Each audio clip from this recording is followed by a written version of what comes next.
안녕하십니까. 네, 여러분 이렇게 화면으로 뵙게 돼서 너무나 반갑습니다. 네, 저는 손별 변호사이고요. 여러분과 함께 이번 학기에 직장인의 권리와 의무에서 노동법 관련된 이슈를 함께 알아보겠습니다. 이 강의는 여러분이 아시다시피 이정 교수님과 이제 제가 강의를 하게 되었고요. 이정 교수님께서 이제 많은 부분 강의를 해주시고 저도 실무적인 관점에 대해서 조금 알아보려고 합니다. 저는 그 외대 법학전문대학원을 졸업을 해서 변호사 시험에 합격해서 변호사가 되었고요. 7년차 변호사로 이제 업무를 하고 있습니다. 그리고 주요 사건은 노동에 관한 것이고요. 이제 노동법 관련해서 비정규직과 무기계약직에 관한 논문을 작성을 해서 이렇게 박사학위를 취득하기도 했습니다. 그리고 현재 그 삼성역 인근에 있는 KM파트너스에서 근무를 하고 있고요. 그리고 서울지방변호사회에서 이제 이사로서 업무를 수행하고 있고, 대한변호사협회에서 각종 위원회나 또 혹은 대의원으로 업무를 진행하고 있습니다. 그리고 또 한 가지 이제 제가 또 말씀드리고 싶었던 게, 이제 여러분이 혹시나, 제가 듣기로는 여러분 중에 상당히 많은 학생들이 로스쿨에 관심이 있다고 알고 있습니다. 그런데 이제 그분들이 로스쿨 졸업을 하고 변호사가 되시게 되면요, 로스쿨 출신으로 구성된 법조인 단체가 있습니다. 한국법조인협회라는 곳인데요. 거기에서 이제 공익을 좀 위주로 취미로 하는 변호사들, 그러니까 우리가 정말 전업으로 공익을 하기에는 조금 어렵지만 우리가 주어진 상황에서 공익적인 일들을 해보자 라고 해서 모인 변호사들이 있습니다. 그 단체가 공익인권센터이고요. 거기에서는 이제 공익소송이나 법률 상담에 관한 일들을 하고 있습니다. 또한 저희가 법안 제안도 하고 있는데요. 그런 업무들을 하는 곳이고, 거기에서 부센터장으로 일을 하고 있습니다. 작년에 사실 이 과목을 강의하면서 여러분의 선배님들 혹은 동기들, 후배일 수도 있겠네요. 여러분들을 만나게 되었는데요. 사실 저에게 굉장히 의미가 있는 시간이었고, 또 학생들이 많이 이제 이슈들을 알게 되어서 기뻤던 기억이 납니다. 그런데 올해에도 다시 이 수업을 여러분과 함께 진행하게 돼서 너무나 기쁘고요. 사실은 학생들 없이 이렇게 카메라만 앞에다 두고 제가 강의를 하는 게 굉장히 낯선 일이에요. 그래서 조금은 조금 낯선 부분들이나 어색한 부분들이 있더라도 여러분이 코로나 때문에 그렇지 라고 조금 양해를 해주시고, 달라진 일상이겠거니 라고 양해를 해주시고, 이번 시간 그리고 다음 시간까지는 이렇게 동영상으로 만나 뵙도록 하겠습니다. 자, 그러면 우리 이제 1강 한번 들어가 볼까요? 학습 목표 제가 올려드린 거 보셨죠? 거기 보시면 이제 강의 계획서에 나오는데요. 이 과목은 사회인이나 직장인으로서는 꼭 알아야 될 상식 같은 것들이 있습니다. 예를 들면 뭐 취업 활동에서 채용이나 혹은 진급, 인사, 해고, 퇴직에 이르기까지 각종 쟁점들이 있거든요. 그런 문제를 비롯해서 최근 사회적으로 이제 문제가 되고 있는 노사관계나 노동조합, 비정규직 혹은 모성보호 등등 굉장히 많은 사유들이 있거든요. 소송도 굉장히 많고요. 또 이제 여러 가지 이슈들이 많고 청원도 많은 것으로 알고 있습니다. 이것들이 왜 문제가 되는지, 이에 대해서 과연 기존에 이론은 있었는지, 그리고 뭐 판결은 어떻게 났는지에 관해서 법적인 이론뿐만 아니라 그 실무의 사례들을 통해서 함께 사안을 해결하는 방법들을 알아보도록 하겠습니다. 그리고 이제 여러분들이 예비 직장인이 될 거잖아요. 지금 현재 예비 직장인인데 입사 채용이나 뭐 시험, 면접에 도움되는 그런 것들도 알려드릴 계획이고요. 법률 상식이나 직장 예절에 관해서도 이제 교수님께서 강의를 해주실 계획입니다. 저는 특별하게 노동법을 실무에서 어떻게 활용되고 있는지에 대해 말씀을 드릴 거예요. 노동사건을 주로 하는 변호사의 업무가 무엇인가 라는 것들도 사실 많은 학생들이 잘 모르고 있거든요. 그래서 이런 것들도 좀 말씀을 드릴 계획이고요. 실제 변호사의 삶이 어떤가, 그러니까 이제 이건 약간의 여러분들이 이제 지난 학기에 많이 원하셨던 건데, 선배 변호사의 삶에 대해서 들어볼 기회가 많이 없다고, 궁금하다고 말씀을 주셨거든요. 실제 변호사의 삶이 어떤지, 그리고 로스쿨을 준비하는 후배들의 이제 궁금증이 몇 가지가 있어요. 그런 것들에 대해서도 이제 질문을 주시면, 그러니까 지금 말고 저희가 어차피 학교에서 또 뵐 거잖아요. 그럴 때 수업 시간이나 쉬는 시간을 이용해서 질문들을 주시면 제가 그거에 대해서 말씀을 드릴 기회가 있을 거예요. 그런 것들 좀 소통하면서 우리가 강의를 진행했으면 좋겠습니다. 자, 다음 장 한번 볼게요. 오늘 첫 시간이죠. 제가 조금 조금 안타까워요. 원래는 첫 시간에는 강의 계획을 이제 말씀을 드리고 여러분들이 원하시는 방향성들도 있거든요. 그래서 뭐 특별하게 이 부분이 궁금하다, 나는 이것들을 좀 알고 싶었다라는 것들이 있어요. 그래서 그런 또 질문도 받게 되고 그러면서 방향성을 조금씩 수정해 나갈 수도 있는 것인데 한 학기를 설계하는 게 지금 첫 시간에 조금 아쉽잖아요. 그래서 일단은 우리가 인터넷 강의를 통해서 이런 형식으로 이렇게 진행이 되겠구나 라고 이제 조금 파악을 하시고 코로나19가 진정이 되면은 학교에서 만나서 여러 가지 질문도 받고요. 방향성에 대해서 또 이제 말씀 나눌 기회가 있을 거예요. 이제 그렇게 생각을 좀 하시면서 이번 강의를 좀 들어주셨으면 좋겠습니다. 자, 그러면 우리가 첫 시간이잖아요. 그래서 아주 처음부터 막 정교한 노동법 이론을 하기보다는 이 수업에서 이런 걸 좀 다루겠구나. 그리고 노동법 이슈는 내가 알아야 될 게 이러이러한 것들이 있겠구나. 그리고 이런 사안이 노동법이었네? 라는 것들을 아주 그냥 간략간략한 이슈들을 한번 짚어볼게요. 자, 누구나 문제임을 알고 있었지만 해결책을 잘 몰라서 답답했던 생활 속의 노동 사건들이 분명히 있어요. 그리고 지금 좀 중점적으로 볼 것은요. 여러분들이 실제로 아르바이트 많이 하시잖아요. 그럴 때 주로 문제가 되는 사안들이 몇 가지가 있어요. 전형적으로 나오는 문제거든요. 그것들을 확인해 봄으로써 우리 생활 전반에 영향을 미치고 있는 노동법의 주요 법리에 대해서 한번 같이 알아보고자 합니다. 다음 페이지 한번 볼게요. 이거 제가 고용노동부에서 받아온 자료인데요. 이렇게 과거 자료이고요. 한번 보실게요. 아르바이트 여러 종류가 있잖아요. 근데 많이 하고, 여러분들이 많이 하고, 또 여러분뿐만 아니라 이제 일반적으로 아르바이트다라고 하면은 요런 것들이 있다라고 우리가 알고 있는 것들 중에서 5대 취약 업종이 있어요. 이게 뭐냐면 안타깝게도 근로기준법을 굉장히 많이 위반하고 있는 업종이다라고 생각하시면 돼요. 자, 보실게요.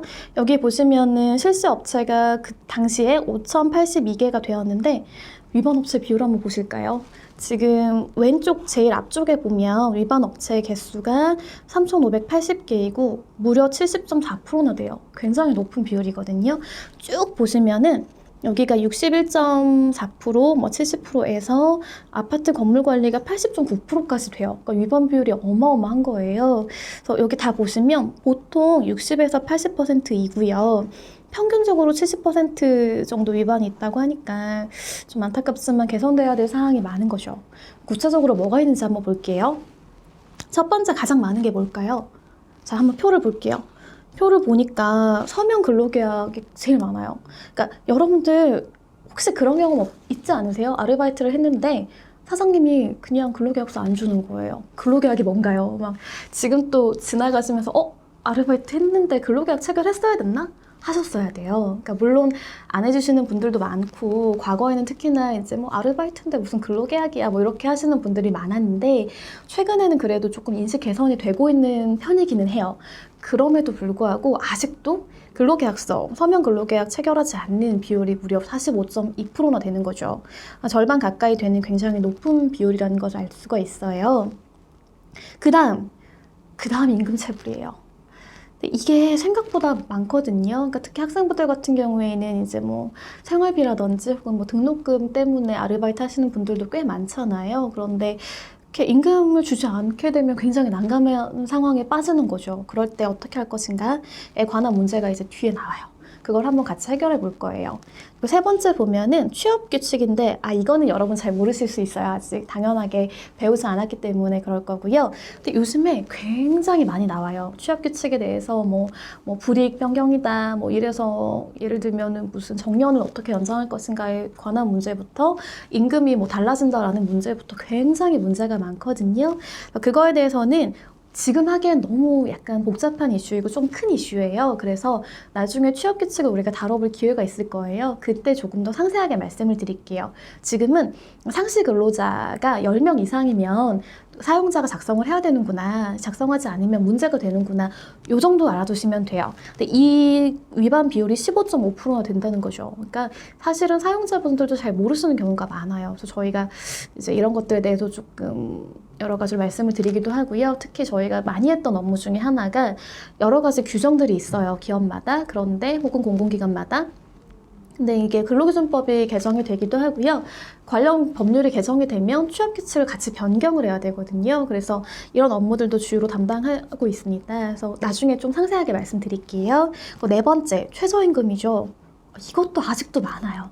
사실은 다른 거보다 최저임금 같은 경우는요, 조금 인식 개선이 많이 됐어요. 그래서 어쨌든 임금은 최저임금 이상은 줘야 된다라고 사용자분들께서 많이 알고 계시지만 아직도 지켜지지 못하는 경우들이 좀 있어요. 그래서 여러분들이 혹여나 뭐 아르바이트를 하신다거나 취업을 하실 때 이 사업장에 최저임금 이상 지급하고 있는지도 한번 확인해 보시는 것이 좋겠습니다. 자, 그러면 주요 이슈 한번 살펴볼게요. 자, 첫 번째 이슈인데요. 먼저 휴게 시간에 관한 이슈입니다. 그래서 PC방에서 9시간씩 혼자 일을 하고 있는 친구가 있어요. 그런데 이제 혼자서 매점 관리를 보통 하게 되잖아요. 그러다 보니까 전혀 쉴 수가 없는 거예요. 제가 아주 잘은 모르지만 컴퓨터 관리도 해야 될 거고요. 그다음에 만약에 음식이나 이런 거 주문하면 그런 것도 갖다 줘야 되지 않나요? 그리고 청소도 해야 될 거고요. 아무튼 갖은 관리를 다 하게 될 거예요. 근데 이제 9시간씩 혼자 일을 하는데 사장님이 9시간 중 1시간은 휴게 시간이지 않냐. 그러니까 너는 8시간 급여만 받아야 된다. 아르바이트가 보통 시급으로 책정이 되잖아요. 근데 이 친구분은 그냥 혼자 일하니까 밥도 못 먹는 거예요. 예를 들어 뭘 먹으려고 하다가도 그냥 누가 부르면 바로 가야 되니까 1시간은 밖에 나갈 수도 없고 그냥 PC방에 앉아서 사람들이 이렇게 여러 가지로 해달라고 하는 요구하는 사항들을 전부 들어줘야 되는 거예요. 그러니까 그 시간에 잘 수도 없겠죠. 9시간 안에 1시간을 밥도 당연히 나가서 먹을 수가 없고. 자, 이럴 때 이게 괜찮은 걸까요? 한번 볼게요, 우리. 네, 여러분 이게 제가 보통은 이런 수업하면 이제 물어봐요. 근데 다들 이제 이거는 되게 쉽게 맞추시거든요. 당연히 이러면 안 돼요. 그죠? 근로자가 자유롭게 사용할 수 없고요. 일단 그리고 업무 수행이나 업무에 부수되는 업무라고 우리가 얘기를 하거든요. 그런 일들을 수행한 시간은요, 휴게 시간으로 볼 수가 없어요. 그래서 사용자는 이거를 근로 시간으로 봐야 되거든요. 그래서 예를 들어 지금까지 8시간 시급만 지급하셨다고 하면 이건 잘못된 거고요. 1시간의 급여를 더 주셔야 돼요, 시급을. 근데 이거는 규정이 있어요. 한번 볼게요. 자, 근로기준법 제54조에 보면 휴게라고 나와 있습니다. 한번 같이 읽어볼게요. 1안 사용자는 근로시간이 4시간인 경우에는 30분 이상이고요. 8시간인 경우에는 1시간 이상의 휴게시간을 중요한 게 있어요. 근로시간 도중에 주어야 한다라는 내용이 있죠. 그러니까 우리가 이제 가끔 시험 볼 때는 4시간 이상인 경우 30분 이상, 그리고 8시간 이상인 경우 1시간 이상 이거를 외우거든요. 이거는 약간 되게 중요한 사항이니까 알아두셔야 되고요. 그리고 더 중요한 거, 근로시간 도중에 주어야 해요. 그리고 휴게 시간은 근로자가 자유롭게 이용할 수 있어요. 아까 사례 한번 볼게요. 아까 그 PC방에서 혼자 일하시는 친구분, 이분은 그냥 계속 PC방 안에 앉아 있어야 되잖아요. 그리고 이 1시간을 자기가 마음대로 잔다든지 아니면 누가 불러도 안 가고 그냥 아무 일도 하지 않고 밥을 밖에 나가서 먹는다든지 친구를 만나고 온다든지 여러 가지 일들이 있을 수가 있는데 전혀 할 수 없잖아요. 그죠? 그렇기 때문에 자유롭게 이용할 수 없다라고 보는 건데요. 이걸 법원이 판단한 사례도 있어요. 같이 한번 볼게요. 대법원이 1993년에 5월 27일 이제 선고한 9-24509 판결이 있는데요. 한번 보면 근로기준법상의 근로시간이라고 하면 근로자가 사용자의 지휘나 감독 아래 근로계약상의 근로를 제공하는 시간을 말한다라고 하거든요. 이게 이제 근로기준법의 정의 규정으로 나와 있어요.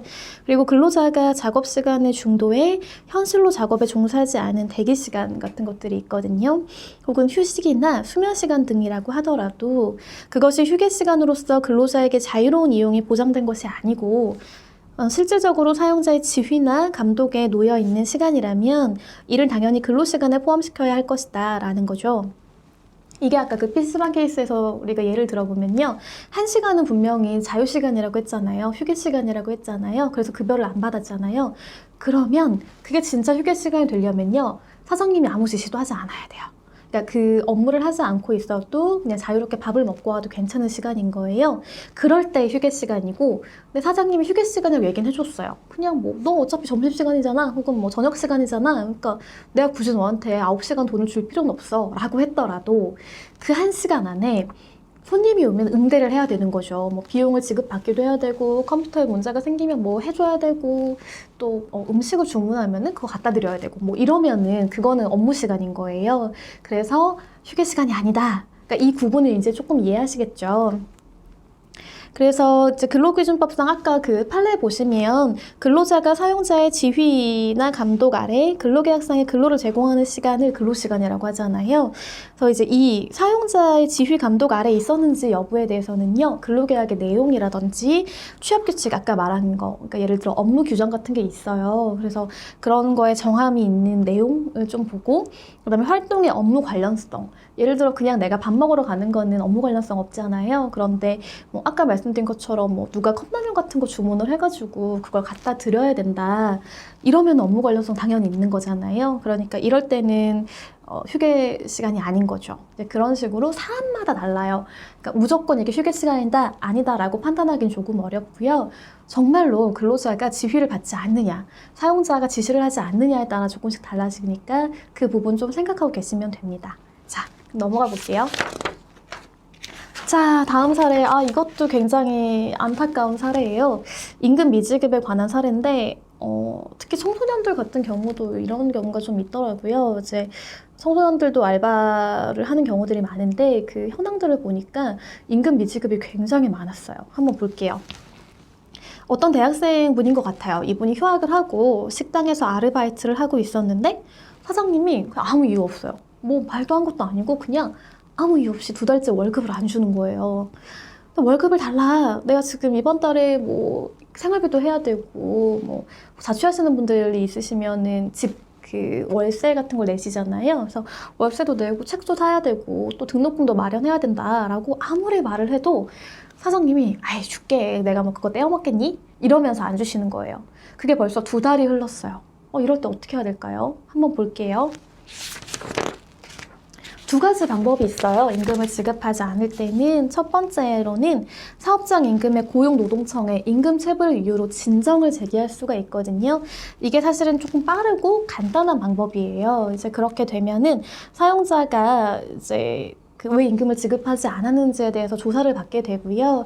그래서 보통은 이제 임금을 지급하게 되거든요. 그리고 만약에 지급하지 않게 되면 형사적인 처벌을 받을 수가 있기 때문에 중간에 보통은 지급을 많이들 하시게 돼요. 그래서 너무 어렵게 생각하지 마시고 내가 임금을 지금도 못 받았다. 그럼 뭐 과거에 이제 임금을 안 줘서 그만뒀는데 이걸 꼭 받아야겠다라고 생각이 드실 수 있잖아요. 그러면은 고용노동청에 진정을 제기하실 수가 있어요. 그리고 두 번째 방법이 있는데요. 이게 이제 법원에 임금 청구해소를 제기하시는 거거든요. 이게 민사소송이에요. 민사소송인데 임금 청구해소를 제기하시면 되고, 최근에 임금과 관련해가지고 여러분이 많이 보셨을 거예요. 퇴직금이라든지 혹은 뭐 연장 근로수당에 대해서 정말로 판례가 많아요. 그만큼 이 법리는 굉장히 복잡하고 또 중요하거든요. 그리고 임금소송이 이제는 사실은 근로자뿐만 아니라 기업에도 굉장히 중요한 역할들을 하게 돼요. 그래서 이것에 관해서 좀 명확한 기준을 세울 필요들이 있거든요. 근데 이거는 지금 하기에는 또 역시나 약간 복잡한 법리가 많아요. 그래서 이 부분을 다룰 때 한 번 더 말씀을 드릴 거거든요. 그렇게 생각을 좀 해주시고 여기서는 이런 문제가 있구나 정도로, 그리고 해결책은 있겠구나 정도로 넘어가시면 좋을 것 같아요. 특히나 이제 여러분 가운데서는 지난 학기에도 그랬는데요. 이 수업을 듣는 친구들 중에서는 노동사건에 관해 조금 인사노무 업무를 담당하고 싶다라는 분들이 계셨어요. 그럴 때는 사실 인사노무의 기본적인 그 법리이기도 하거든요. 그러니까 임금에 관한 것, 임금 체계를 세우고 임금에 대해서 우리가 판단하는 것들이 굉장히 중요해요. 그런데 다행스럽게도 어떻게 보면 소송이 많다는 건 조금 그리 막 유쾌한 일은 아닐 수도 있겠지만 어쨌든 대법원에 관한 판례가 굉장히 많아요. 근데 이게 법리가 조금 복잡하다 보니까 사안별로 좀 달라요. 해결책이 좀 다르지만 어쨌든 중요한 그 판단 기준은 같거든요. 그래서 임금을 공부할 때 우리가 추후에 그런 부분을 좀 살펴볼 수 있다면 좋을 것 같습니다. 자, 그럼 넘어가 볼게요. 이것도 규정이 있겠죠, 당연하게. 근로기준법 제43조 함께 볼게요. 임금 지급에 관한 것인데요. 자, 4가지 원칙이 있습니다. 볼게요. 임금은 통화, 그러니까 이제 우리가 현금 지급한다고 쉽게 생각하시면 돼요. 그러니까 뭐 옛날에는 고구마 뭐 이런 거 혹은 뭐 쌀 이런 걸로 많이 물물 교환을 했다라고 한다면 현재는 원칙적으로 그건 안 돼요. 그냥 현금을 지급하셔야 돼요. 그래서 현금 통화로 직접 근로자에게 그 전액을 지급을 해야 합니다. 그래서 이 직접 전액 지급해야 된다는 원칙을 중요하게 생각하셔야 되고요. 다만 법령이나 단체협약에 특별한 규정이 있다라고 한다면 임금의 일부를 공제하거나 통화 이외의 것으로 지급을 할 수도 있어요. 그게 뭐냐면 예를 들어 이제 여러분들이 나중에 취업을 하시게 되면 4대 보험에 가입을 하시게 되거든요. 근데 그 4대 보험에 가입하게 되면 근로자와 사용자가 각각 부담분이 있어요. 그래서 이거를 예를 들어 뭐 월 급여가 얼마다라고 책정을 했는데 그 중에 일부분이 이제 그 급여에서 일부분이 4대 보험인 거예요. 그러면 그걸 공제하고 지급하는 거거든요. 그것은 이제 뭐 인정이 될 수 있는 부분이에요. 그렇기 때문에 그러니까 그 급여에서 공제하고 4대 보험을 지급한다고 해서 임금을 지급하지 않은 거다라고 보기는 어려워요. 이제 그런 거. 단체협약이나 뭐 법령에 특별한 규정이 있는 경우는 바로 그런 것이에요. 그리고 임금은 매월 1회 이상 일정한 날짜를 정해서 지급해야 됩니다. 그래서 우리나라 같은 경우는 보통 월급제잖아요. 근데 다른 나라 같은 경우 주급이나 뭐 이런 것들도 있는 걸로 알고 있는데 우리나라는 매월 1회 이상 적어도 월급은 줘야 된다라는 거예요. 생활의 안정을 위해서 그래요. 그러니까 우리가 이제 보통 그 삶을 설계할 때 한 달 단위로 많이 설계를 하게 되거든요. 그래서 적어도 아무리 안 줘도 한 달에 한 번은 돈을 줘야 된다라는 취지로 이제 규정이 정해져 있고요. 그런데 뒤에 예외가 또 있어요. 임의로 지급하는 임금이나 수당, 그 밖에 이에 준하는 것 또는 대통령령으로 정하는 임금에 대해서는 그렇지 아니하다라고 해서 우리가 노동의 대가, 근로의 대가로 받는 임금 말고요. 다른 것들이 혹시 정해져 있다면 그것은 반드시 한 달에 한 번 주지 않아도 된다라는 취지예요. 이것도 임금 관련 부분에서 한번 살펴보겠습니다. 자, 밑에 볼게요. 이게 왜 형사사건으로 갈까? 이거 분명히 민사라고 하지 않았나? 라고 생각이 들 수 있잖아요. 벌칙 규정이 있어요. 여러분들이 근로기준법을 보실 때는 중요하게 생각하셔야 되는 게 일반 규정이 있고요. 벌칙 규정이 있거든요. 벌칙은요. 이 일반 규정을 어겼을 때에는 형사적인 처벌을 받는다라고 생각하시면 돼요. 볼게요.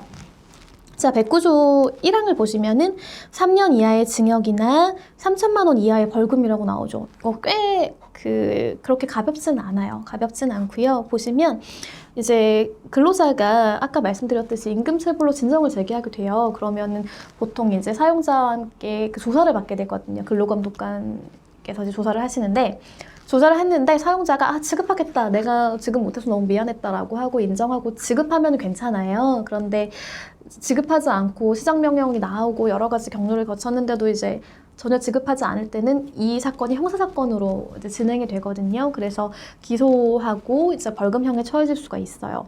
그리고 또 많은 사용자분들이 잘못 생각하시는 게 벌금을 내면은 뭐 급여 안 줘도 되지 않나? 그렇지 않아요. 벌금을 내는 건 내는 거고요. 그건 국가에 이제 내는 거잖아요. 그리고 이걸 냈음에도 불구하고 당연하게 근로자에게 임금을 지급을 해야 되는 거예요.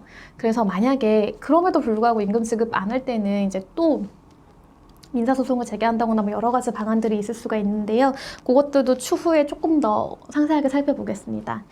그리고 2항을 한번 볼게요. 2항이 보시면 피해자의 명시적인 의사와 다르게 공소를 제기할 수 없다라는 내용이 나오잖아요. 이게 여러분 많이 들어보셨죠? 반의사 불벌죄라는 거예요. 그래서 아까 말씀드린 그 이제 규정에 따라서 막 진행이 돼요. 조사가 막 진행이 되는데 이거 지급 안 되면 형사처벌 대상이에요. 뭐 벌금도 이제 나올 수 있는데 괜찮으시겠어요? 뭐 이러면서 이제 설득도 하고 또 알려드리기도 해요. 그러면은 이제 많은 분들이 지급하겠다라고 하고 합의를 하시거든요. 그렇게 되거나 뭐 합의하지 않아도 지급을 받게 되면 당연히 진정을 취하게 되잖아요. 그러면 처벌을 원하지 않는다라는 취지로 취하를 하게 되거든요. 그러면 공소가 제기되지 않아요. 그러니까 즉 사용자가 처벌받지 않는다는 거예요. 그래서 우리가 형사법을 공부하셨으면 아실 텐데 무조건 고소를 제기를 했을 때 이제 처벌 의사를 처벌 불원, 그러니까 처벌을 원하지 않는다라는 의사를 밝혀도 이제 형사 절차가 진행되는 게 있고 되지 않는 게 있어요. 그거는 추후에 또 보시면서 또 공부하시면 좋을 것 같습니다. 자, 넘어가 볼게요. 자, 아까 말씀드린 것처럼 임금 미지급은 처벌의 대상이 되기도 하잖아요. 그 구체적 사례 한번 볼게요.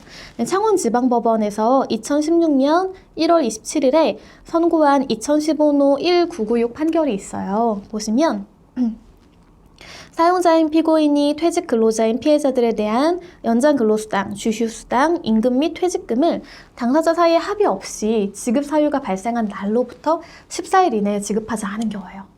그러면은 이게 근로기준법 위반이 되거든요. 그리고 아까 여기 퇴직금이라고 했잖아요. 그러면 당시에 근로자 퇴직급여 보장법이라는 게 있는데 퇴직금 안 주면 이거 위반이거든요. 그러면 형사처벌 대상이 돼서 기소가 돼요.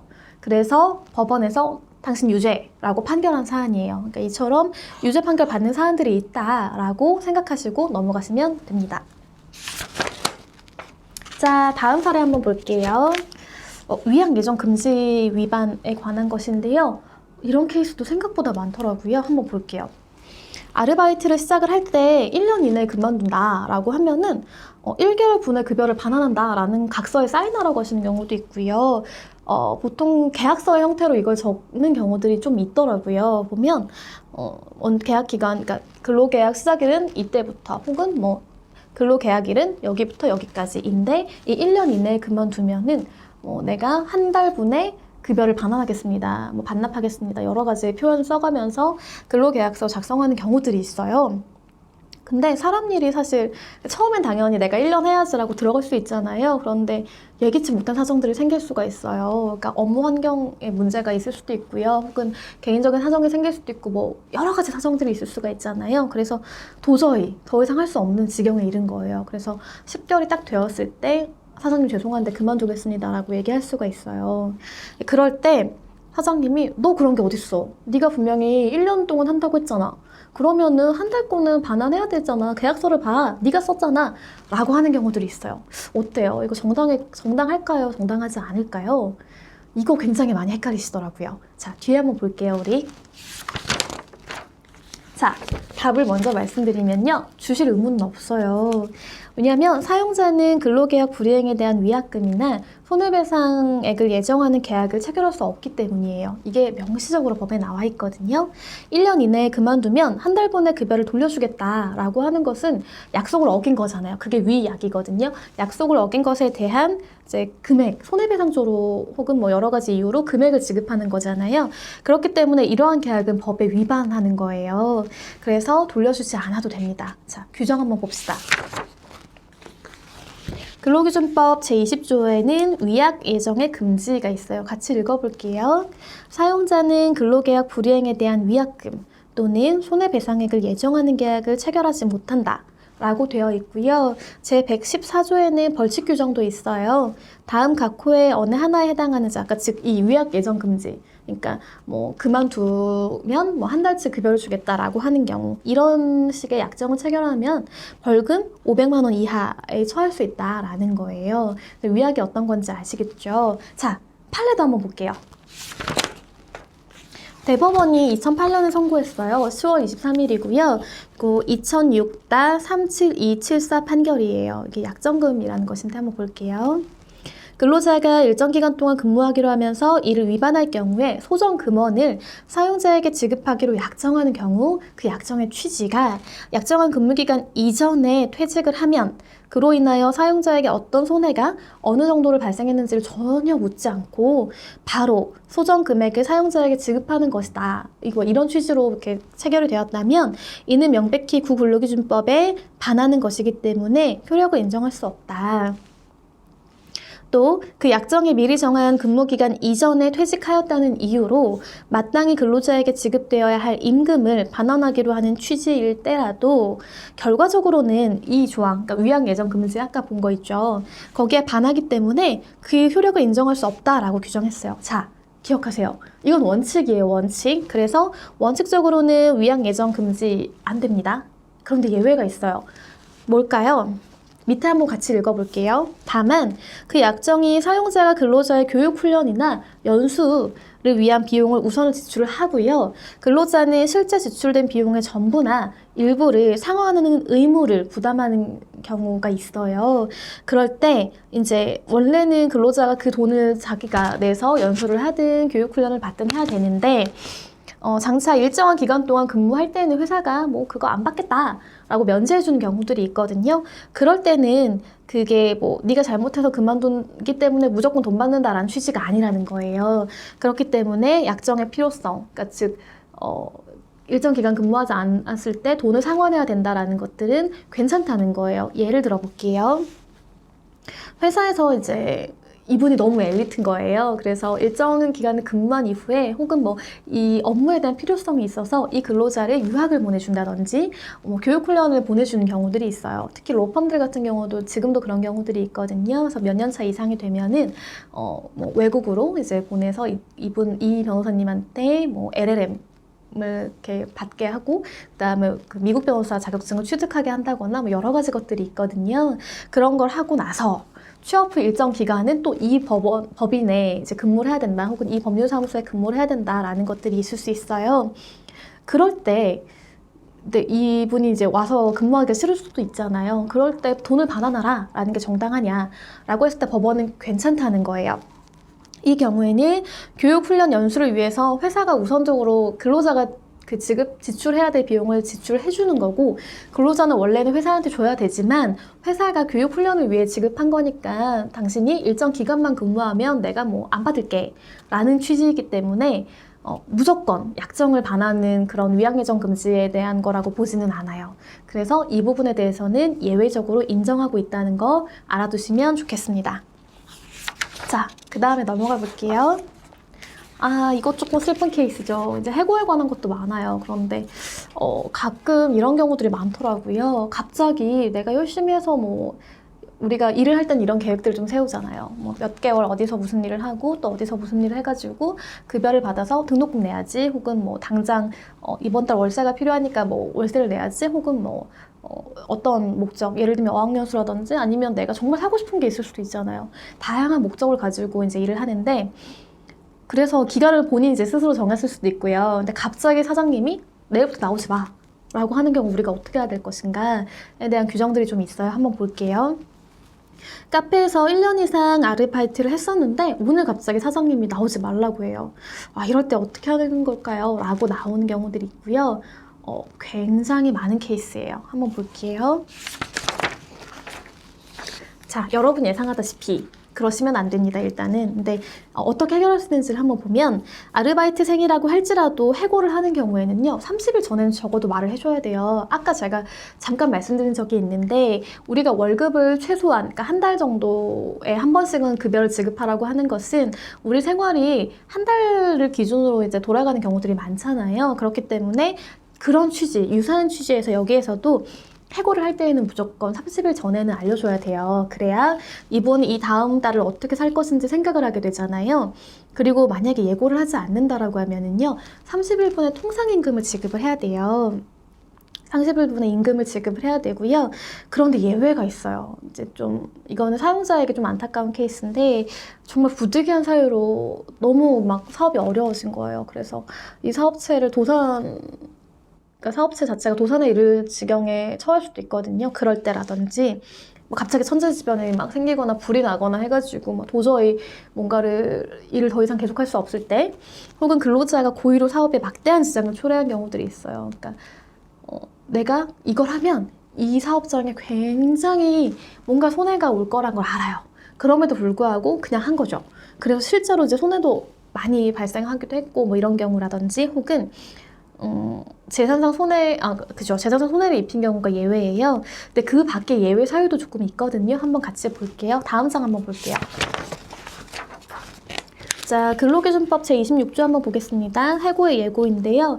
해고, 즉 경영상 이유에 의한 해고를 포함한다라고 하는데, 이제 우리가 일반적으로 해고라고 하면은 근로자가 잘못하는 경우들을 생각할 수도 있고, 그냥 일반적인 해고, 뭐 도 있고 그다음에 경영상 이유에 의한 해고도 있는데요. 그건 뭐냐면 아까 제가 말씀드렸지만 그 갑자기 막 IMF 같은 게 와요. 그러니까 여러분 아시죠? IMF. 근데 저희 때 제가 이제 고등학교 때 갑자기 IMF가 와서 많은 사람들이 좀 힘들어하고 많은 업체들이 도산하기도 했고요. 네, 그런 경우에 더 이상 직원의 고용을 유지할 수가 없잖아요. 그럴 때는 해고를 하는 경우들이 있고 그 해고에 대해서는 또 몇 가지 요건들이 있어요. 그건 나중에 해고 파트에서 또 말씀을 나눌 건데요. 어쨌든 그런 여러 가지 다양한 해고들을 포함해요. 지금 보시면 적어도 30일 전에 예고는 해야 돼요. 이게 내가 이러이러한 사정이 있으니까 해고를 한다. 혹은 징계 사유가 있다. 근로자가 잘못해서 그러면 당신의 이제 이러이러한 징계 사유가 있다라고 하고 보통 징계위원회를 열기도 해요. 어쨌든 해고를 하려면 사유를요 30일 전에 서면으로 작성을 해가지고 보내야 돼요. 그리고 30일 전에 이제 예고를 하지 않았을 때에는 30일 이상의 통상임금을 지급을 해야 되는데요.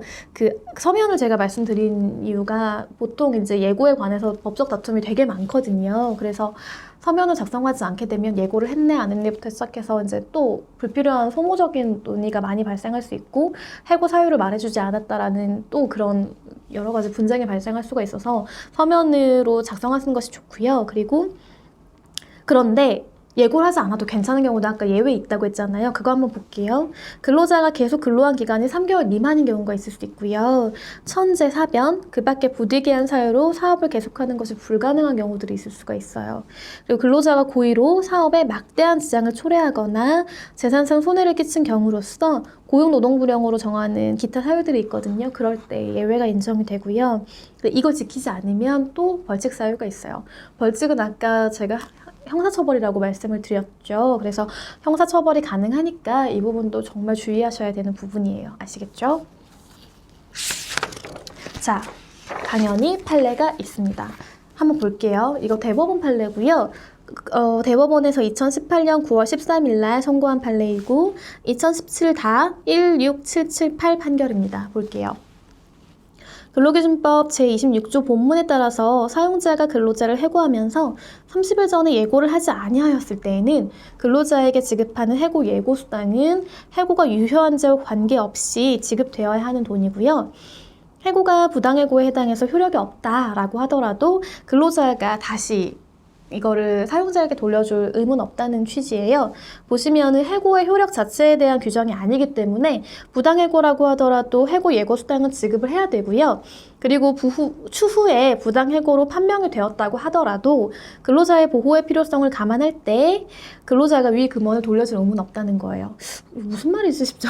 이게 갑자기 조금 낯선 용어들이 들어와서 그럴 수 있어요. 뭐냐면 사용자가 아까 말씀드렸듯이 근로자를 해고하려면요 절차적인 그 정당성을 지켜야 되고요. 그 다음에 내용, 그러니까 즉 해고 사유가 있어야 되는 게 일반적이에요. 그걸로 많이 다투고 그런 것들이 인정되지 않을 때 이 해고가 부당하다라고 하면서 근로자가 지방 죄송해요. 갑자기 목이 노동위원회를 통해서 해고가 부당하다라고 이제 다툴 수가 있고요. 또한 법원을 통해서도 이 다투는 게 가능하거든요. 그럴 때 이제 노동위원회나 법원에서 오케이, 이 해고가 부당해. 아무 사유가 없고 절차적인 하자가 있으니까 이 해고는 효력이 없어라고 하는 경우들이 있어요. 그럴 때 보통 이제 그래 좋아. 그러면 근로자는 원직 복귀를 하게 되고요. 그리고 해고 시점부터 미지급된 임금을 다 지급받을 수가 있거든요. 원칙적으로. 그런데 이때 문제가 되었던 것이 뭐냐면 그래 좋다. 사용자가 나는 지급을 하겠다. 그런데 내가 해고할 때 30일 분에 임금 주지 않았냐. 그럼 이거는 공제해야 되지 않냐 라는 주장을 했었고 이런 게 이제 논의가 계속 돼 왔거든요. 근데 법원은 너무 명확하게도 그건 아니다. 지금 아까 보시면 근로기준법 제가 말씀드린 조항 있죠. 여기 보시면 26조잖아요. 해고의 예고. 이 조항은 해고의 효력에 관한 조항은 아니다. 그냥 해고를 할 때 예고를 못하면 금액을 지급하는 것일 뿐이다. 그러니까 해고가 설령 유효한지에 따라서 지급되는 것이 아니니까 이 해고가 부당하다고 하더라도 근로자는 이미 지급받은 거를 그냥 보유하고 있으면 되고 사용자에게 지급할 필요는 없다라는 거예요. 그래서 지금은 조금 어려울 수 있는데 나중에 해고 파트에서 다시 한번 다루게 될 수도 있거든요. 그러니까 혹여나 이게 조금 이해가 안 가시면 이렇게 나중에 저한테 질문하셔도 되고요. 어쨌든 결론을 먼저 알고 계시면 좋겠어요. 부당 해고라고 하더라도 해고 예고 수당을 사용자에게 근로자가 돌려줄 필요는 없다라는 거 기억하시면 좋겠습니다. 자, 그럼 넘어가 볼게요. 자, 그리고 우리가 이 많은 것들을 다 거쳐가지고 드디어 졸업을 하고요. 여러분이 원하시는 곳에 취업을 하게 됐어요. 너무 신나는 일이잖아요. 그런데 이제 근로계약서를 작성을 할 때 여러분들이 경험이 없어요. 당연하게도. 그래서 근로계약서 뭐가 있어야 되지? 뭐가 중요할까? 근데 꼭 법적으로 근로계약서에 있어야 되는 사항이 있나? 라는 걸 전혀 모르실 수 있거든요. 그래서 오늘 이제부터는 뭐가 중요할까? 라는 것들을 한번 같이 살펴보도록 하겠습니다. 자, 요거 제가 보내드린 거 보시면 표준 근로계약서 양식 있죠? 한번 같이 볼까요? 이게 이제 일반적으로 옆에 보시면 표준 근로계약서 기간의 정함이 없는 경우인데 일반적으로는 정규직에 관한 거예요. 그래서 정규직 근로자에 대한 일반 규정을 보면요. 일단 누구누구 공란인쇼 사업주, 사용자예요. 그리고 누구누구 이제 여러분들 이름이 되겠죠. 근로자는 다음과 같이 근로계약을 체결을 하는데 1번 근로 개시일이에요. 그래서 언제부터 이게 왜 그러냐면 아까 뒤에 있는 다른 계약서하고의 차이를 볼 텐데요. 정규직은요 정년이 있고요. 근로계약 기간을 따로 정하지 않아요. 그냥 정년까지 쭉 근무하는 걸 전제로 근로계약을 체결을 하기 때문에 내가 근로를 언제 시작했는지만 알면 되는 거예요. 그래서 개시일이 나와 있고요. 그다음에 중요한 게 근무 장소예요. 그래서 어디 예를 들면 회사가 위치했다면 어디 뭐 이런 식으로 해서 근무 장소가 명시가 될 거고요. 업무의 내용도 중요하겠죠. 그래서 내가 담당하는 업무가 뭐 인사일지 아니면은 뭐 어떤 제조업체일지 사무일지 여러 가지 것들이 있거든요. 그것들에 대해서 이제 내용을 적게 되고요. 소정 근로 시간이라고 하면은 우리가 이제 흔하게 보통 일일 8시간 일한다라고 하잖아요. 그래서 아주 일반적으로는 뭐 9시부터 6시까지 일을 하게 된다라는 게 많이 쓰여지거든요. 여기서는 그 정도 알아두시면 돼요. 그래서 보통 9시 00분부터 뭐 6시 00분까지이고 휴게 시간 아까 말씀드린 거잖아요. 휴게 시간은 몇 시부터 몇 시까지인데 여러분이 보통 생각하듯이 휴게 시간은 점심시간이라고 생각하면 돼요. 아까 제가 말씀드린 게 지금 9시부터 6시까지잖아요. 그러면은 딱 9시간인데 그러면 아까 우리가 휴게 시간 처음에 볼 때요. 4시간이면 30분 이상 줘야 되고요. 8시간 근무면 1시간 이상을 줘야 된다라고 말씀을 드렸잖아요. 그래서 중간중간 주는 건 무방은 한데 그래도 업무의 연속성이라든지 뭐 휴식 시간의 어떤 효율성 같은 것들을 위해서 점심시간 주는 게 가장 좋지 않겠어요? 그래서 여기 보시면 옆에 휴게 시간 따로 나오고 보통은 12시 00분에서 1시 00분으로 많이들 사용을 하고 계시거든요. 그렇게 나와 있고요. 그 다음에 근무의 휴일도 나와요. 그래서 매주 며칠 또는 매일 단위로 어떻게 근무하는지 그리고 휴일은 언제인지 이런 것들을 명시를 하게 되고 중요한 거 6항에 임금이 나오잖아요. 근데 여기서는 월급으로 얼마 지급한다가 나오고요. 그 다음에 상여금이 있다면 얼마 그리고 기타 급여 뭐 어떤 수당으로 얼마를 지급하는지에 대해서 이제 명확하게 하기 위해서 그런 것들을 적게 되고요. 요즘 하도 분쟁이 많기 때문에 이 급여에 관한 것들은 근로계약서에 작성을 하시든 취업 규칙이나 어떤 업무 규정에 작성을 하시든 보수 규정 같은 게 있거든요. 어쨌든 분명하게 작성을 하시는 건 필요는 해요. 그리고 이런 임금 체계에 관한 개편에 관한 것도 굉장히 중요한 역할들을 하거든요. 그래서 그런 거에 관해서도 여러분이 나중에 이제 어떤 노동사건, 인사노무사건을 담당하게 된다면 굉장히 주요하게 볼 이슈가 될 거예요. 자, 그리고 밑에 보시면은 임금 지급일 아까 나왔잖아요. 매월 1회 이상이니까 언제 준다. 보통 날짜가 적혀 있고요. 지급 방법도 나오는데요. 직접 그냥 현금으로 줄 건지 혹은 근로자 명의의 계좌로 입금할 건지인데 일반적으로 계좌 이체를 요즘 많이 하죠. 그리고 연차 유급 휴가가 있어요. 휴가도 이제 근로기준법상 되게 명확하게 정리된 규정들이 있거든요. 그래서 여기 보시면 연차 유급 휴가는 근로기준법에서 정하는 바에 따라 부여한다라고 명시되어 있는 경우들이 있어요. 그 다음에 아까 사회보험 적용 여부인데요. 일반적으로는 보통은 이제 고용보험, 산재보험, 그다음에 연금, 국민연금, 그다음에 건강보험 이런 것들 네 가지는 일반적으로는 이렇게 가입을 하게 되거든요. 그런 부분들 그리고 근로계약서 교부인데 이제 다 작성을 열심히 했어요. 열심히 다 작성을 했는데 안 주면은 사실 소용이 없을 수 있잖아요. 그래서 이 교부해야 된다라는 게 들어가 있는 거고요. 그다음에 계약에 정함이 없는 사항은 근로기준법이 이제 모든 근로 조건이나 어떤 업무에 관한 일반적인 것들을 많이 규정하고 있기 때문에 근로기준법의 근로기준 법령에 따른다라고 명시가 되어 있어요. 그리고 계약서 보통 양식이에요. 날짜이고요. 그다음에 보통 갑과 을인데 여기에는 사업주하고 근로자라고 되어 있고, 그래서 이제 사업체명, 주소, 대표자에서 사인하게 돼 있어요. 여기 아래도 마찬가지예요. 근로자도 주소, 연락처, 성명, 사인. 굉장히 중요해요. 자, 넘어가 볼게요. 자, 그래서 근로계약서에 반드시 명시되어야 하는 사항들이 있는데 같이 한번 살펴볼게요. 요거를 법률적인 용어로는요, 필요적 기재사항이라고 해요. 그래서 근로기준법 제17조에는 근로조건의 명시라고 되어 있는데 두 가지 경우에 써요. 그러니까 근로계약을 최초에 체결할 때, 그러니까 입사를 하거나 뭐 여러 가지 방법으로 근로계약을 최초에 작성할 때, 체결할 때, 그리고 이제 중간중간에 여러분이 간혹 뉴스라든지 뭐 어떤 기사라든지 해서 많이 보셨을 텐데요. 단체 협약을 체결했다. 혹은 뭐 취업 규칙을 뭐 변경했다 등등 뭐 여러 가지 막 이슈들이 막 나와요. 근데 어쨌든 간에 변경할 경우들이 필요하거든요. 그럴 때 이제 또 근로 조건을 다시 명시해서 근로자에게 교부해야 되는 경우들이 있어요. 밑에 한번 볼게요. 중요사항, 임금, 아까 봤죠? 우리 계약서에 나온 거예요. 임금, 소정 근로시간, 55조에 따른 휴일, 60조에 따른 연차 유급 휴가, 그 밖에 대통령령으로 정하는 근로조건이에요. 이 근로조건이 그러니까 5호에 보는 근로조건 세 가지가 있는데 한번 볼게요. 취업의 장소하고요. 종사해야 될 업무, 아까 나왔잖아요. 근로계약서에. 그리고 2번은 취업규칙에 정하는 사항이고요. 3번은 기숙사에 관한 사항이에요. 근데 취업규칙은 아까 말씀드렸듯이 추후에 살펴볼 거고요. 그리고 기숙사에 관한 사항은 사용자가 사업장의 부속 기숙사에 근로자를 기숙하게 하는 경우에만 해당이 돼요. 그러니까 모두 이제 작성할 필요는 없고 기숙사가 있는 경우에는 또 작성을 하셔야 됩니다. 그리고 이항의 변경 사유가 나오잖아요. 그럴 때는 근로자 대표와의 서면 합의가 있고요. 단체 협약과 취업 규칙, 그 법령에 의해서 이제 근로계약의 내용이 변경되는 경우들이 있을 수가 있어요. 그럴 때도 내용이 바뀐다라고 하면은 근로자에게 서면으로 교부를 해야 될 필요가 있는 거죠. 자, 다음 거 봅시다. 자, 17조 제2항인데요.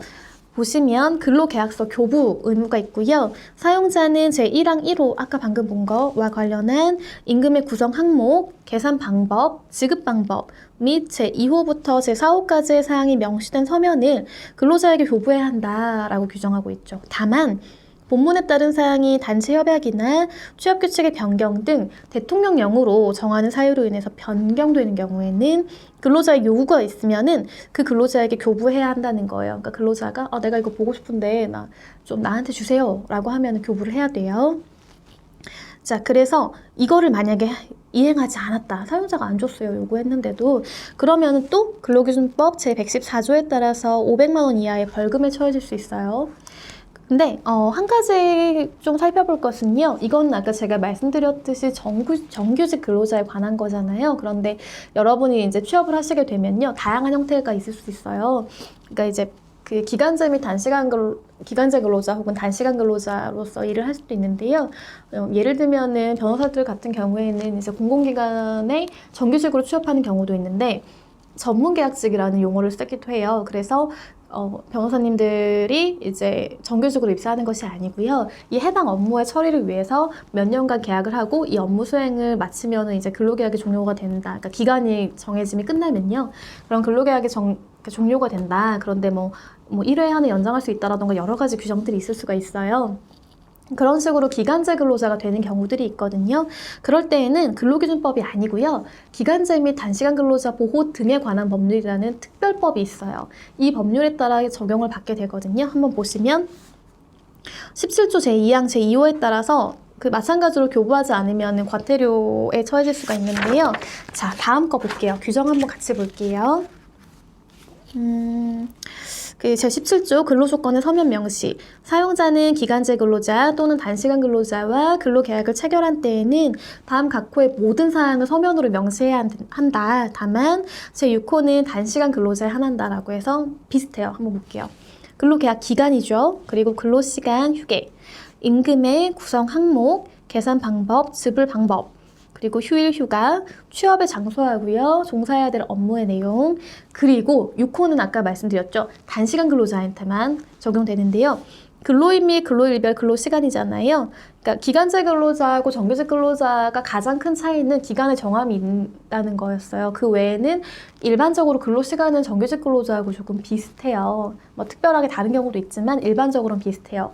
그런데 단시간 근로자라고 해서 예를 들면은 뭐 하루에 보통 이제 8시간 근무를 하시는데 이분들은 뭐 6시간만 근무한다라든지 혹은 뭐 일주일에 5일 보통 근무를 하는데 이분들은 그게 아니고 뭐 월, 화, 수 이렇게 3일만 근무를 한다든지 이런 분들이 계시거든요. 그럴 경우에는 별도로 그 요일 혹은 근무 시간을 정해서 적어야 된다는 거죠. 그 부분을 알아두시면 좋을 것 같습니다. 그리고 이게 사실은 최근에 비정규직하고 무기계약직에 굉장히 문제가 많고요. 차별 판단의 문제라든지 혹은 근로 조건이나 어떤 여러 가지 문제들이 발생을 하고 있어요. 그래서 최근에는 그런 자문이라든지 혹은 뭐 소송에 관한 것들이 굉장히 많이 발생을 하고 있고요. 대법원도 차별 판단의 기준에 관해서 뭐 여러 가지 판례들을 이렇게 제시하고 있거든요. 그래서 이 부분은 우리가 별도로 나중에 또 살펴볼 거예요. 그래서 어떤 이슈들이 있고 이러한 문제들, 차별이 발생했을 때 어떻게 해결해야 될 것이고 우리가 근로 조건을 이제 정하면서 사용자 입장에서 볼 때 이게 차별이 되지 않으려면 어떤 걸 주의해야 되는지에 대해서 같이 볼 거예요. 네, 일단 알고 넘어가시면 되겠습니다. 자, 그래서 우리가 그럼 기간제 근로자랑 뭐가 다르지? 라고 해서 한번 같이 볼 필요가 있잖아요. 볼게요. 여기 보시면은 표준 근로계약서라고 괄호에 아까는 기간의 정함이 없는 경우였잖아요. 지금은 기간의 정함이 있는 경우예요. 그죠? 좀 다르죠? 그래서 나머지 쭉 보시면 뭐 사업주하고 근로자 이름 적는 거, 그다음 근무 장소, 내용, 근로시간, 근무의 휴일, 임금, 그리고 뭐 연차 유급 휴가, 사회보험이라든지 근로계약서 교부 기타 다 똑같아요. 마지막에도 날짜 적고요. 그다음에 업체명이나 뭐 근로자분 성함 적으시고 주소하고 뭐 대표자 성함하고 뭐 서명 날인하는 거 다 똑같죠. 그런데 1번이 달라요. 이게 가장 큰 차이예요. 보시면 근로계약 기간이 있어요. 그래서 보통 언제부터 언제까지고요. 이게 사실 기간을 정하기 나름인데 예전에는 뭐 1년 단위로도 많이 체결했고요. 아주 단시간으로 해서 뭐 3개월 정도 체결하시는 분들도 계시고요. 다양한 형태가 있어요. 어쨌든 기간제 근로자라고 한다면은 기간을 정해 주셔야 해요. 넘어가 볼게요. 자, 그런데 조금 우리가 재미있는 케이스들이 있어요. 근데 과거에는 뭐 다른 나라는 지금도 많이 있는 것 같지만 과거에 우리나라에서도 이제 연소근로자에 대한 노동의 문제가 많이 됐거든요. 근데 이제 최근에는 그게 뭐 예를 들면 연습생이라든지 아이돌 준비하시는 아이돌이라든지 아역배우라든지 이런 문제들이 좀 제기가 돼서 또 한 번 문제가 된 적이 있었는데요. 좀 우리가 살펴봐야 될 부분인 것 같습니다. 이 부분은. 그래서 제가 가져왔고요. 이게 연소근로자 18세 미만인 자에 대한 표준 근로계약서를 한번 볼게요. 같이 보시면 다 똑같아요. 근무 장소 내용, 근로시간, 근무의 휴일, 그 다음에 임금, 연차 유급 휴가, 그 다음 사회보험, 근로계약서 다 똑같은데 그리고 1번에도요, 보시면은, 이 어린 친구들에 대한 것도 그러니까 정규직 근로자로 갈 건지 아니면 기간의 정함이 있는 거로서 갈 건지에 따라 또 달라요. 어쨌든, 그런 방식들은 다 똑같아요. 그런데 자 8번 한번 볼까요? 8번 보시면 가족관계증명서 및 동의서를 내야 돼요. 그래서 보면 가족관계 기록사항에 관한 증명서를 제출을 해야 되고요. 그 다음에 친권자 또는 후견인의 동의서를 구비를 해야 돼요. 그래서 구비 여부에 대해 체크를 다 하셔야 되고요. 또 중요한 게 있어요. 지금 이 계약서는 연소근로자, 즉 18세 미만인 자에 대해서 하는 거고요. 그런데 또 13세 이상 15세 미만인 경우들이 있어요. 그러니까 특히 이제 아이돌이나 연습생들 같은 경우에는 더 어린 친구들도 있긴 있는데 이 13세 이상 15세 미만이 나이에 있는 친구들도 굉장히 많거든요. 그래서 보시면 이분들에 대해서는 고용노동부 장관으로부터 취직 인허증을 교부받아야 하고요. 계약의 정함이 여기까지. 그러니까 취직 인허증 교부를 받아야 할 의무가 있어요. 네. 강제노동 금지, 그러니까 아동노동이죠. 아동노동 금지에 관해서 이제 이런 규정들이 있다라는 거를 좀 보시면 되고요. 그러니까 이거는 금지라기보다는 어떻게 보면은 예외적으로 인정할 때 이러이러한 것들을 우리가 명시해야 된다라는 취지에서 살펴보는 거고요. 뒤에 규정 한번 보고 넘어갈게요. 여기 보시면 연소자에 대한 근로계약에 대한 규정이 있어요. 제64조에 보면은 최저 연령과 취직 인허증에 관한 것인데요. 1항 볼게요. 15세 미만인 자, 초, 중 등 교육법에 따른 중학교에 재학 중인 18세 미만자를 포함하는 거죠. 15세 미만인 자, 그리고 18세 미만인 자. 는 근로자로 사용하지 못한다. 이게 원칙이에요. 그러니까 15세라고 하면은 굉장히 어린 친구들이잖아요. 그래서 원칙적으로는 이분들은 보호를 받아야 되고 교육을 받아야 될 대상이기 때문에 어떤 근로자로서 생활을 하면 안 된다라는 게 취지예요. 다만 대통령령으로 정하는 기준에 따라서 고용노동부 장관이 발급한 취직 인허증을 지닌 자는 아까 말씀드렸죠. 취직 인허증 보셨죠? 이거를 발급받은 자는 근로자로 사용할 수 있다라는 거예요. 그래서 이걸 확인하고 있는 거예요. 계약서에서. 그리고 2항, 제1항의 취직 인허증은 본인의 신청에 따라 의무교육에 지장이 없는 경우 중요하겠죠. 이 친구들 지금 의무교육 받아야 되잖아요. 그래서 의무교육에 지장이 없는 경우에는 직종을 지정해서 발행할 수 있다는 거예요. 그러니까 모든 업무 당연히 안 되겠죠. 유해하거나 위험한 업무 당연히 안 되겠죠. 그러니까 제한이 있는 거예요.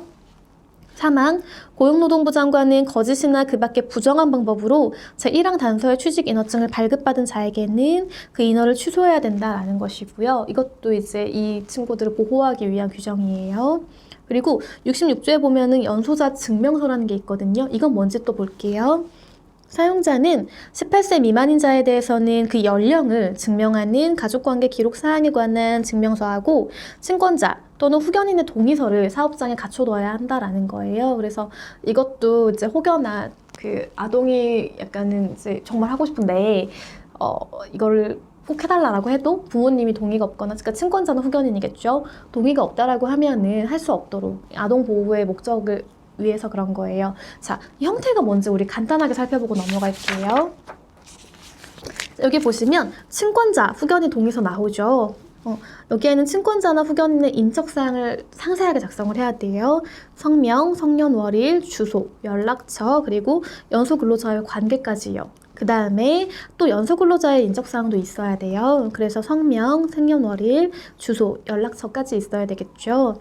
그리고 사업장 개요도 있어야 되거든요. 회사명, 회사 주소, 대표자, 회사 전화까지 있어야 돼요. 그러니까 이게 세 가지가 다 있어야 되는 거예요. 첫 번째는 친권자하고 후견인에 관한 사항이 상세하게, 두 번째는 이 근로자, 해당 근로자에 관한 사항이 상세하게 있어야 되고, 세 번째가 사업장 개요에 관한 거예요. 보시면 회사명, 주소, 대표자 전화까지. 그래서 확인할 수 있도록 하는 거죠. 그래서 본인은 위 연소근로자 누구누구가 위 사업장의 근로로 하는 것에 대해 동의합니다라는 친권자 또는 후견인의 동의서를 받아와야만 해요. 여기 보시면 밑에 그 계약서 아까 제가 말씀드렸죠. 동의서도 마찬가지예요. 연월일, 그러니까 일자가 써 있어야 돼요. 그리고 친권자 후견인 성명과 날인이 있어야겠죠. 그리고 아까 살펴봤듯이 부침, 첨부 자료에요. 가족관계 증명서가 있어야 돼요. 그래야 이 친구하고 이 친권자 또는 후견인의 관계가 진정한 건지 여부를 알 수 있잖아요. 그래서 이런 것들이 첨부 서류로 이렇게 포함이 돼야 된다라는 것을 알아두시면 좋겠습니다. 자, 오늘 수업은 여기까지예요. 첫 시간이기 때문에 조금 가볍고 여러분들이 조금 흥미를 가질 수 있을 만한 수업들, 주제를 이제 위주로 구성을 해봤는데요. 앞으로는 조금 더 이제 여러 가지 이슈에 관해서 법적인 조문의 내용이라든지 판례를 조금 더 상세하게 살펴볼 거고요. 여러분들이 이 수업을 한 학기 하고 나면 노동법은 이러이러한 데 쓰이는구나. 내가 실제로 이런 문제들을 봤는데 신문에서 이거 해결책이 있네? 혹은 조금 어렵지만 우리가 판단할 수는 있을 것 같아 라는 것들에 대한 시각, 그러니까 이제 사회에서나 혹은 법률적으로 문제가 되는 것들에 대한 해결책, 그리고 이거를 어떻게 바라봐야 될 것인가에 대한 것들을 알 수 있을 거예요. 그래서 그런 목적을 가지고 함께 했으면 좋겠고요. 다음 시간에도 역시 제가 말씀을 듣기로 2주 정도는 인터넷 강의를 하라라고 말씀을 들어가지고 이제 또 여러분 없이 이제 혼자 촬영을 열심히 해야 될 건데요. 이제 다음 시간에는 근로자의 개념에 관해 좀 살펴볼 거예요. 주제를 제가 잡기를 변호사도 근로자일까요? 라는 주제로 이제 잡아봤어요. 근데 제가 실제로 질문을 던졌더니 많은 학생들이 굉장히 답변이 다르더라고요. 그리고 그분들 생각하시는 게 굉장히 타당해요. 또 흥미로운 지점도 있고요. 여러분도 한번 생각해 보시고 변호사는 근로자인가? 아니지 않을까? 뭐 이런 고민들이 있으실 텐데 그거에 대한 해법을 제가 다음 시간에 말씀드리도록 하겠습니다. 여러분 한 주 동안 건강하시고요. 또 다음 시간에 새로운 주제로 찾아뵙겠습니다. 감사합니다.